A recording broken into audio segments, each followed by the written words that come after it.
शुरुआत में हमें कमलेश को दिखाया जाता है, जो घर की एक जिम्मेदार महिला है। वो पूरे घर को संभालती है। कमलेश की एक बेटी है जिसका नाम पिंकी है। पिंकी इस समय बाहर खेल रही होती है, लेकिन तभी वो देखती है कि उसके चाचा अरुण को कुछ लोग बुरी तरह से मार रहे होते हैं। इसलिए वो जल्द ही दौड़कर अपनी माँ के पास जाती है और अपनी माँ को बताती है कि चाचा को कुछ लोग बुरी तरह से मार रहे हैं। ये सुनकर कमलेश के पैरों तले जमीन खिसक जाती है। वो बिना वक्त गवाए बाहर आती है और देखती है कि उसके देवर को कुछ लोग बुरी तरह से मार रहे हैं। ये देखकर कमलेश भूल जाती है कि वो एक महिला है और वो उन आदमियों पर टूट पड़ती है। कमलेश उन आदमियों को बुरी तरह से मारती है और अपने देवर को बचा लेती है। पर कुछ देर के बाद उसके ससुर, जिनका नाम सुकुमार है, वो घर पर आते हैं और कमलेश को डांटने लगते हैं कि आखिर तुम्हें पता तो कर लेना चाहिए था कि आखिर गलती किसकी है। पर कमलेश अपने ससुर को जवाब देते हुए कहती है कि मेरा अरुण कभी कुछ गलत कर ही नहीं सकता। दरअसल कमलेश अपने देवर से बहुत प्यार करती है। वो उसे अपने सगे बेटे की तरह मानती है और इसलिए वो उसके खिलाफ कोई भी बात सुनना नहीं चाहती है। अब कुछ दिन बीतते हैं और अरुण की पूरी फैमिली उसके लिए लड़की देखने जा रही थी।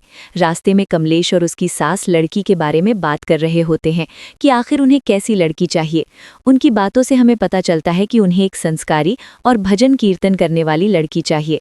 कमलेश अपनी सास से कहती है कि अगर लड़की को भजन करना आता होगा तो हम उसे आज ही अपना लेंगे। दूसरी ओर हमें उसी लड़की को दिखाया जाता है जिसका नाम पूजा है। पूजा कोई पुराने जमाने की लड़की नहीं, बल्कि आज के जमाने की एक मॉडर्न लड़की है। पूजा इंग्लिश मीडियम से पढ़ी है और वो पुराने जमाने के रीति रिवाज को नहीं मानती है। अब ये लोग पूजा के घर पहुंच जाते हैं और जब ये पूजा को देखते हैं तो सभी लोगों को पूजा काफी पसंद आती है। कमलेश जब पूजा से कोई भजन सुनाने के लिए कहती है, तब वो भजन नहीं बल्कि एक इंग्लिश गाना सुनाने लगती है और वो सुनकर कमलेश के बदन में आग लग जाती है और उसे बहुत बुरा लगता है।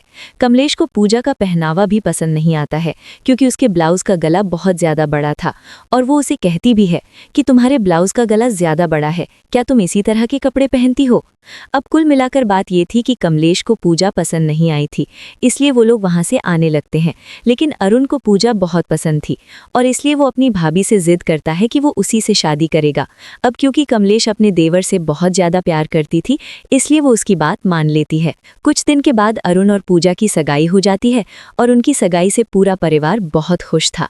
एक दिन कमलेश अपनी सास के साथ ऑटो में कहीं जा रही होती है, लेकिन रास्ते में जैम लगा हुआ था। कुछ लोग रैली निकाल रहे थे। कमलेश बाहर आकर उन लोगों के पास जाती है जो रैली निकाल रहे थे। यहाँ पर वो एक लड़की से पूछती है कि आखिर ये रैली किस चीज़ की है। तब वो लड़की उसको बताती है कि ये LGBT कम्युनिटी के लोगों के अधिकारों के लिए है। अब कमलेश वापस अपनी सास के पास आ जाती है, लेकिन तभी उसकी नज़र एक लड़की के ऊपर जाती है और वो लड़की कोई और नहीं बल्कि उसके घर की बहू पूजा थी। ये देखकर कमलेश को बहुत गुस्सा आता है और वो गुस्से में उसे खींचकर घर ले आती है। वो पूजा से कहती है कि तुम एक लेस्बियन लड़की हो, आखिर तुमने ये बात हमें क्यों नहीं बताई। पर पूजा उसके कहती है कि मैं लेस्बियन नहीं हूँ, पर मैं उनके अधिकारों की लड़ाई लड़ रही हूँ ताकि उन्हें समाज में बराबर का अधिकार मिल सके। कमलेश गुस्से में जल जाती है। वो कहती है कि तुम हमारे घर की बहू बनने वाली हो और तुम्हें ये सब शोभा नहीं देता है। वो उसे खींचकर उसकी सास की पास लेकर जाती है और माफ़ी मांगने के लिए कहती है।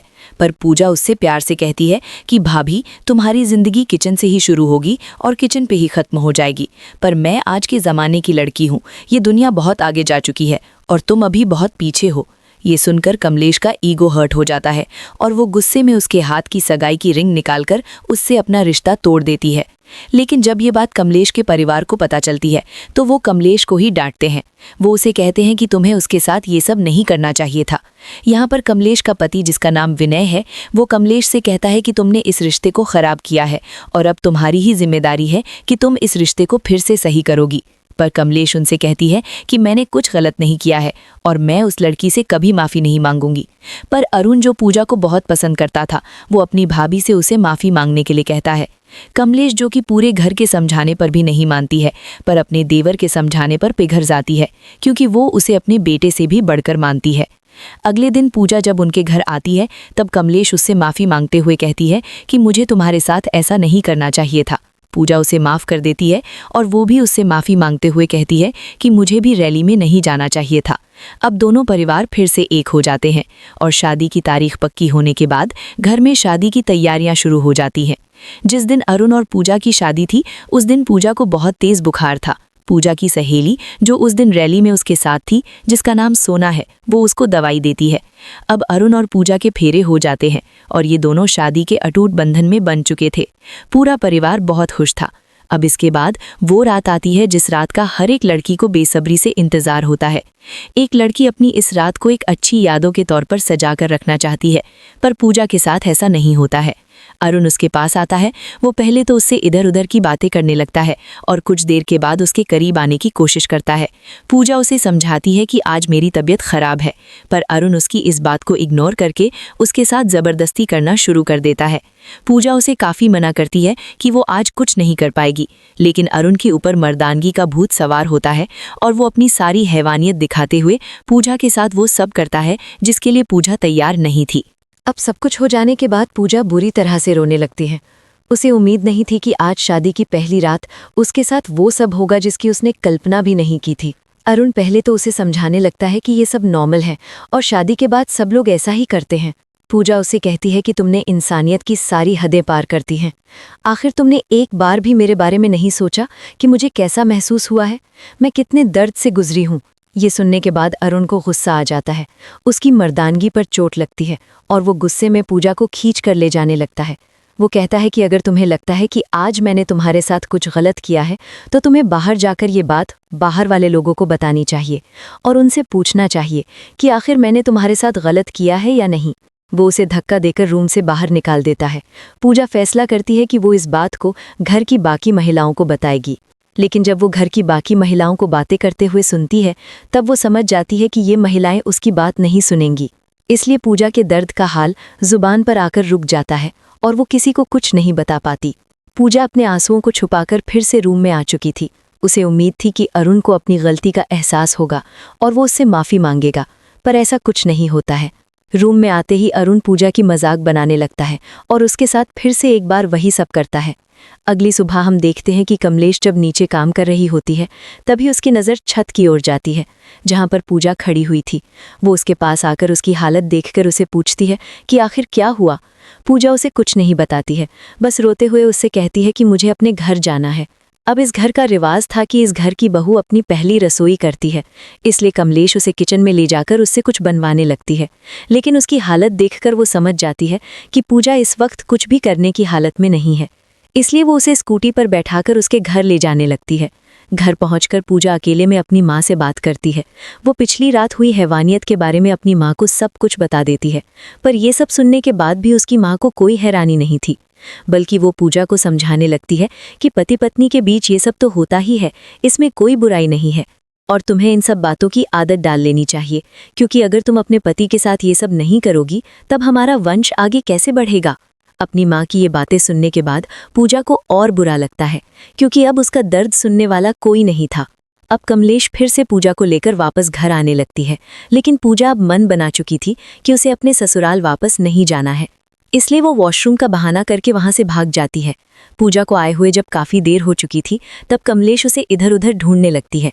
वो काफ़ी परेशान हो जाती है, इसलिए कमलेश सबसे पहले उसकी दोस्त सोना के पास जाती है और उससे पूजा के बारे में पूछती है। सोना उसे कहती है कि पूजा मेरे पास नहीं आई है। यहाँ पर कमलेश सोना से पूछती है कि आखिर तुम्हारी एनजीओ क्या काम करती है। सोना उसे बताती है कि हमारी एनजीओ पीड़ित महिलाओं को, जिनके साथ घरेलू हिंसा होती है, उनको न्याय दिलाने का काम करती है। पर कमलेश उससे कहती है कि अगर महिलाएं अपनी हद में रहें तो घरेलू हिंसा होगी ही नहीं। लेकिन यहाँ पर सोना उसे ऐसा जवाब देती है जिससे कमलेश का जवाब बंद हो जाता है। सोना उसे वादा करती है कि वो कैसे भी करके पूजा को ढूंढ लेगी। कुछ देर के बाद सोना पूजा को ढूंढती हुई एक पार्क में पहुंचती है जहां वो अकेली बैठी हुई थी। वो उसके पास जाकर उससे उसकी परेशानी की वजह पूछती है, लेकिन पूजा उसे कुछ नहीं बताती है। सोना उसे समझाने लगती है कि अगर तुम अपनी परेशानी मुझे नहीं बताओगी तब मैं तुम्हारी मदद कैसे करूंगी, और अगर तुम अपनी परेशानी मुझे नहीं बताना चाहती हो तब तुम कमलेश से बात कर सकती हो। अब यहाँ पर कमलेश भी आ जाती है और सोना दोनों को अकेला छोड़कर वहां से चली जाती है। कमलेश पूजा से पूछती है कि आखिर तुम ऐसा क्यों कर रही हो, तब पूजा अब हिम्मत जुटाकर उसको सारी सच्चाई बता देती है कि किस तरह से अरुण ने उसके साथ हैवानियत की है। उसकी बात सुनने के बाद कमलेश को गुस्सा आ जाता है और वो उसके थप्पड़ मारते हुए उससे कहती है कि मेरा अरुण ऐसा कभी नहीं कर सकता। वो उसकी बात पर यकीन नहीं करती है और कहती है कि पति पत्नी के बीच ये सब होना तो एक नॉर्मल सी बात है, इसमें कोई बुराई नहीं है। लेकिन पूजा उससे कहती है कि इसमें मेरी सहमति होना भी तो ज़रूरी है। ये सुनकर कमलेश का जवाब बंद हो जाता है। कुछ देर बात करने के बाद वो पूजा को लेकर फिर से घर आ जाती है। घर पर उसके ससुर उसे समझाने लगते हैं कि अगर तुम्हें कोई भी परेशानी है तब तुम हमें बता सकती हो, यूँ इस तरह से तुम्हारा घर से भागना हमारे खानदान के लिए ठीक नहीं है। वो उसे समझाकर वहाँ से चले जाते हैं। अब सब कुछ नॉर्मल हो चुका था, लेकिन पूजा ने अरुण के बारे में जो बात कमलेश को बताई थी वो उसके मन में खटक रही थी। वो विनय से पूछती है कि कुछ साल पहले अरुण की कॉलेज में जिन लड़कों से लड़ाई हुई थी आखिर वो क्यों हुई थी। पर विनय उससे कहता है कि कॉलेज में इस तरह की लड़ाइयाँ होती रहती हैं। विनय जब उससे पूछता है कि आखिर वो ये सब क्यों पूछ रही है, तब कमलेश उससे कहती है कि अरुण की बचपन से परवरिश मैंने ही की है और अगर वो कुछ गलत करता है तब इसकी जिम्मेदार मैं भी हूँ। एक दिन पिंकी अपनी माँ से पूछती है कि आखिर ये एआई क्या होता है, लेकिन कमलेश को इस बारे में पता नहीं था। लेकिन तभी दो और महिलाएं जो वहीं काम कर रही थीं वो पिंकी को बताती हैं कि जब कंप्यूटर इंसानों की तरह बिहेव करने लगे तब उसे ही एआई कहते हैं। यहाँ पर कमलेश को याद आता है कि जिस समय पूजा उसे अरुण के बारे में बता रही थी तब उसने एक कंसेंट जैसे शब्द का इस्तेमाल किया था। इसलिए वो सोना के पास जाकर पूछने लगती है कि आखिर कंसेंट का क्या मतलब होता है। तब एनजीओ की हेड उसे बताती हैं कि कंसेंट का मतलब होता है कि जब हम किसी इंसान के साथ कुछ करते हैं तब उसमें उसकी सहमति होना भी ज़रूरी है, क्योंकि किसी भी इंसान का अपने शरीर पर अधिकार होता है और बिना उसकी सहमति के उसके शरीर को नहीं छुआ जा सकता है। अब कमलेश को कुछ कुछ समझ आने लगा था। आगे सीन में हम देखते हैं कि अरुण और पूजा दोनों को ही हनीमून पर भेजा जाता है। वहां पहुंचने के बाद पूजा अरुण से हाथ जोड़कर रिक्वेस्ट करती है कि हमें पति पत्नी होने से पहले एक अच्छे दोस्त बनना चाहिए, क्योंकि तभी हम एक दूसरे को अच्छे से समझ सकते हैं। लेकिन अरुण, जो कि एक हैवान था, उसे यह सब कहाँ समझ आने वाला था। वो पूजा के साथ यहाँ पर भी वही सब करता है जो उसने शादी की पहली रात किया था। हनीमून से वापस आने के बाद पूजा एक जिंदा लाश बन चुकी थी, क्योंकि हर रात वो अरुण का शिकार बन रही थी। एक रात फिर से अरुण उसके पास आता है और उससे जिद करता है, लेकिन पूजा उससे कहती है कि मुझे पीरियड्स हैं। पर अरुण उसकी बात पर यकीन नहीं करता है और दिखाने के लिए कहता है। अब पूजा उससे बचने के लिए खुद को ब्लड से जख्मी कर लेती है। पूजा की हालत काफ़ी खराब थी, इसलिए उसे हॉस्पिटल में एडमिट कराया जाता है। कमलेश डॉक्टर के पास जाकर उससे पूछती है कि आखिर उसे क्या हुआ है, लेकिन डॉक्टर जब उसे सारी बात बताती है तब कमलेश की आंखें फटी रह जाती हैं। डॉक्टर उससे कहती है कि उसे पीरियड्स नहीं बल्कि उसको ब्लेड से काटा गया है। ये सुनने के बाद कमलेश काफ़ी हैरान हो जाती है और वो पूजा के पास जाकर उससे पूछती है कि आखिर ये सब कैसे हुआ। पूजा उसे कहती है कि ये मैंने खुद किया है ताकि मैं अरुण से खुद को बचा सकूं। वो कहती है कि मैंने तुम्हें जो भी बातें अरुण के बारे में बताई थीं वो झूठ नहीं थीं, वो हर एक बात सच है। लेकिन कमलेश को अभी भी कहीं ना कहीं उसकी बातों पर पूरी तरह से यकीन नहीं था, इसीलिए वो घर आकर उस ब्लेड से खुद को भी वो जख्म देने की कोशिश करती है, पर उसके अंदर इतनी हिम्मत नहीं थी, इसलिए वो रोने लगती है और उसे समझ आ चुका था कि पूजा जो भी कुछ बोल रही है वो सब सच है। इसलिए वो वापस हॉस्पिटल में आकर उसे कहती है कि तुम्हारे साथ जिसने भी गलत किया है उसे सज़ा ज़रूर मिलेगी, चाहे वो मैं ही क्यों ना हो। अगले दिन अरुण हॉस्पिटल में आकर अपनी बीवी के बारे में पूछने लगता है। तब उसे बताया जाता है कि उसका डिस्चार्ज हो चुका है।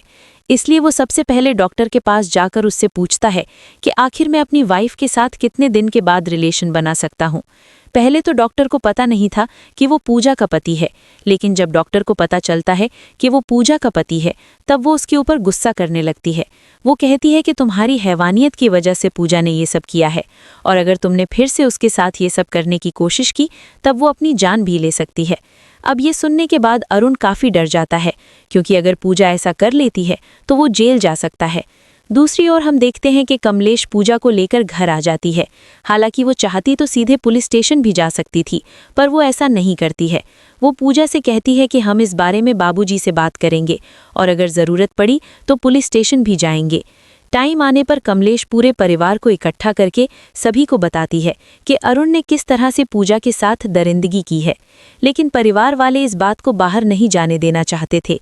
इसीलिए उसके ससुर अरुण से सिर्फ माफ़ी मांगने के लिए कहते हैं ताकि इस बात को यहीं पर ख़त्म किया जा सके। अब अरुण पूजा से माफ़ी मांग लेता है और इस बात को यहीं पर दबा दिया जाता है। लेकिन कमलेश को ये सब मंजूर नहीं था। वो अपने ससुर के पास आकर उनसे कहती है कि हम इस घर की बहुएं हैं और हमारी भी कोई इज्जत है, इसलिए हमारी बात को भी माना जाना चाहिए। बाबूजी उससे पूछते हैं कि आखिर तुम क्या चाहती हो। वो कहती है कि अरुण को हमें पुलिस के हवाले कर देना चाहिए ताकि उसे अपनी गलती का एहसास हो कि आखिर उसने कितना बड़ा गुनाह किया है। इस बात पर बाबूजी भड़क जाते हैं। वो कहते हैं कि इससे हमारे खानदान की बदनामी होगी और अगर तुम ऐसा चाहती हो तब तुम्हें ये घर छोड़कर जाना होगा। पर कमलेश हार मानने वाली नहीं थी। उसने ठान लिया था कि वो पूजा को इंसाफ दिलाकर रहेगी। इसलिए वो पूजा और अपनी बेटी को लेकर घर छोड़कर जाने लगती है। वो पूजा को लेकर अपने नाना जी के घर पहुंचती है और उन्हें सारी बात बताती है। नाना जी उससे कहते हैं कि ऐसा कोई भी केस नहीं बना है जिससे हम अरुण को सज़ा दिला सके। हम उन पर सिर्फ दहेज का केस लगाकर उन्हें फंसा सकते हैं। पूजा इस बात के लिए सहमत थी, लेकिन कमलेश ऐसा नहीं चाहती थी क्योंकि इससे वो लोग भी जेल चले जाएंगे जिन्होंने कुछ नहीं किया है। वो सिर्फ अरुण को ही सज़ा दिलाना चाहती थी, लेकिन कानून में कोई ऐसा केस बना ही नहीं था जो पति को उसकी दरिंदगी के लिए सज़ा दिला सके। इसलिए मजबूरी में उन्हें दहेज का ही केस लगाना पड़ता है, जिससे उसकी पूरी फैमिली जेल चली जाती है। हालांकि कुछ दिन के बाद उन्हें बेल मिल जाती है और वो बाहर आ जाते हैं। अब पूजा के ससुर की काफ़ी बदनामी हो चुकी थी कि उसकी दोनों बहुएं घर छोड़कर जा चुकी हैं। इसलिए वो अपने बेटों के साथ अपनी बहुओं को वापस लाने के लिए निकलता है। वो अपने बेटे से सबसे पहले अपनी छोटी बहू पूजा के घर चलने के लिए कहता है। वो पूजा के घर जाकर उसके पिताजी से अकेले में बात करता है और उसे कहता है कि तुम्हें अपनी बेटी को मनाना चाहिए ताकि वो वापस घर आ जाए। लेकिन जो पूजा का पिता इस बात के लिए नहीं मानता है, तब वो अपनी चाल चलता है। वो पानी में नशे की दवाई मिलाकर उन्हें पिला देता है, जिससे उनकी तबीयत बिगड़ जाती है। पूजा को जब इस बारे में पता चलता है कि उसके पिता बीमार हैं, तब वो उनसे मिलने के लिए हॉस्पिटल पहुंचती है। यहाँ पर अरुण भी था और वो उससे माफ़ी मांगते हुए उसे घर चलने के लिए कहता है, लेकिन पूजा उसे मना कर देती है। लेकिन उसके पिताजी उसे हाथ जोड़कर कहते हैं कि उसे अपने घर चले जाना चाहिए क्योंकि उसकी फैमिली को अपनी गलती का एहसास है। अब पूजा अपने पिता की बात मानकर अपनी ससुराल वापस आ जाती है और पहले की तरह सब कुछ नॉर्मल हो चुका था। लेकिन तभी वो बूढ़ी दादी, जो पूरी जिंदगी कभी कुछ नहीं बोली, वो उनसे कहती है कि तुम्हें खामोश नहीं बैठना चाहिए। तुम्हारे साथ जो गलत हुआ है, ये सारी बातें तुम्हें पूरे समाज को बतानी चाहिए।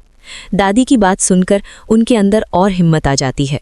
अगले दिन घर पर कुछ प्रोग्राम था जिसमें बाहर से बहुत सारे लोग आए हुए थे। यहाँ पूजा हिम्मत करके उन सभी को बता देती है कि अरुण ने उसके साथ किस तरह से दरिंदगी की है।